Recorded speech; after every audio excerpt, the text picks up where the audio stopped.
Hey my YouTubers, it's Foxy Nay, and I'm coming to y'all with another purple whip. Oops. Oh well, but yeah, here it is.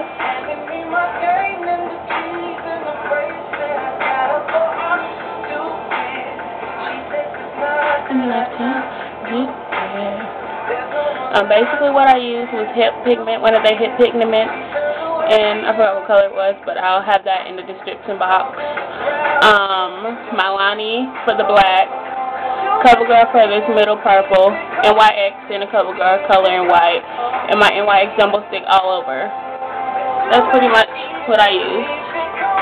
So, yeah, so subscribe over here, right there. Rate me a 5 if you feel it's a 5.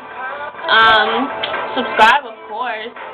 And leave comments. I love comments, requests for any type of look, anything you want me to do. So, yeah. So, that's basically it. Love y'all. Bye.